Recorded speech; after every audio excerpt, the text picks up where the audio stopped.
E a partir de agora você acompanha o Conexão Porto Indústria.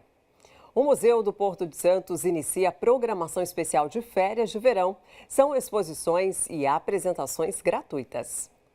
Cada desenho é representado por um participante. São filhos de colaboradores das empresas associadas que tinham a missão de retratar o Porto do futuro. E não faltou criatividade. Aqui é o espaço onde está acontecendo a exposição Porto e Arte, realizada pelo Sindicato dos Operadores Portuários do Estado de São Paulo. O Caio Moretti vai explicar pra gente o que vai acontecer neste espaço. Conta pra gente, Caio, o que está sendo realizado neste momento?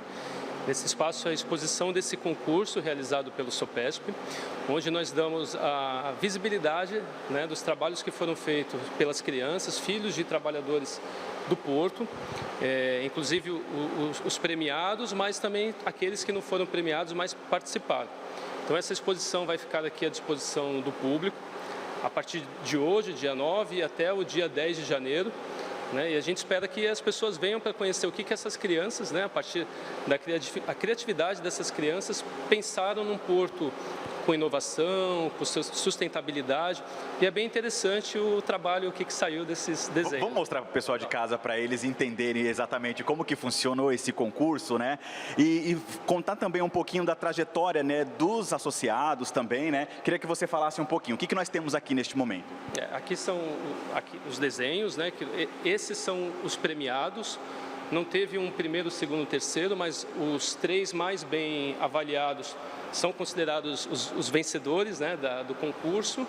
E desse lado de cá nós temos o que a gente chama de varal criativo, que é para as crianças que visitarem a exposição continuarem a exposição. É uma exposição que não trabalha só com os itens que já estão aqui, mas a gente vai continuar produzindo itens expostos, vamos dizer assim, a partir das crianças que vão vir visitar a exposição e vão fazer seus desenhos, e a gente vai fixar nesses varais aqui desse lado e mais um aqui atrás. É uma oficina, uma oficina de arte para as crianças que nos visitarem nesse período. E eu queria que você explicasse de onde que partiu essa ideia desse concurso, como que ele foi criado, como que ele foi estimulado para que as crianças pudessem também usar o poder de criação, a imaginação para falar do Porto. O SOPESP já fez outras edições, A Autoridade Portuária de Santos entendeu que seria muito interessante a gente dar visibilidade. Foi um concurso realizado este ano e a partir do momento que nós tivemos o retorno desse espaço, que é a Pinacoteca, que fica anexa aqui ao Museu do Porto, nós prontamente, em acordo com o SOPESP, definimos por fazer essa exposição, agora ainda mais considerando que é um período de férias, Então as crianças saem do período escolar, entram no período de férias, é muito importante continuarem as atividades educacionais e culturais. E na nossa cidade, na nossa região, acho que nada como falar de Porto, que está no nosso cotidiano, está em nossas vidas, e a gente precisa ampliar esses espaços, abrir esses espaços para poder mostrar o Porto de uma forma mais lúdica, envolvendo as crianças, Esse foi o nosso objetivo. O Heitor foi um dos 3 ganhadores do concurso. Ele retratou em sua obra o túnel Santos Guarujá, que será construído na cidade. Heitor, eu queria que você falasse para mim o que você desenhou aqui. Explica para o tio. Eu desenhei o navio, o túnel, o mar e os containers dentro do navio. Eu sempre motivo ele a participar das atividades, tanto escolares, daí ele tem curiosidade sobre as questões portuárias, que às vezes eu também comento em casa, o que faz o porto e tudo mais. Daí eu levei a temática para ele, falei, Heitor, vai ter concurso sobre o Porto do futuro. Então representa isso num papel e daí o pai vai inscrever você. Daí, por mérito dele, eu incentivei, ele conseguiu expressar bem o desenho, ele conseguiu simbolizar o túnel Santos Guarujá, porque ele teve uma visão mais imediata do futuro, E daí deu tudo certo e foi essa obra aí que é como que ele imagina. Para a gerente executiva da Sopesp, esta edição está mais que especial, principalmente pelo engajamento dos participantes sobre sustentabilidade.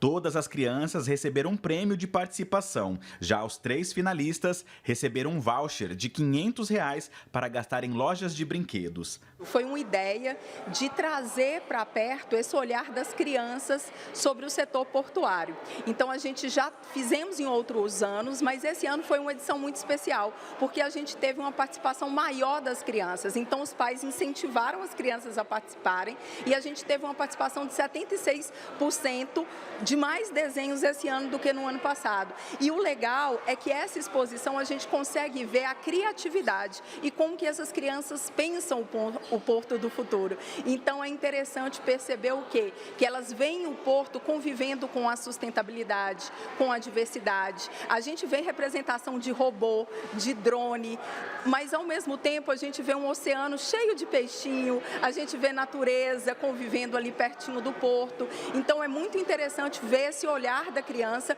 projetando o porto para o porto do futuro. Além da exposição Porto e Arte, que é temporária e vai até o dia 10 de janeiro, existe uma outra programação que é permanente. O Caio vai explicar pra gente como que funciona aqui o Museu do Porto, né, o Caio? É uma exposição permanente, vale muito a pena vir, conferir, porque tem muita gente que nunca veio aqui, né?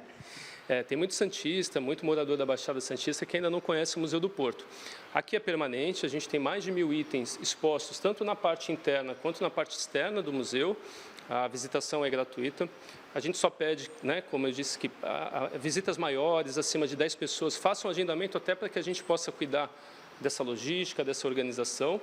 E aqui a gente tem itens assim incríveis, né, como o contrato de concessão do porto, o tetraciclo que foi criado para fazer a fiscalização das obras do porto, a locomotiva Lavoura, a Lanchigara, o bico de proa do navio Jorges, que naufragou no Porto de Santos em 1974. Então, aqui tem uma história riquíssima, não só do porto, mas também da região, né?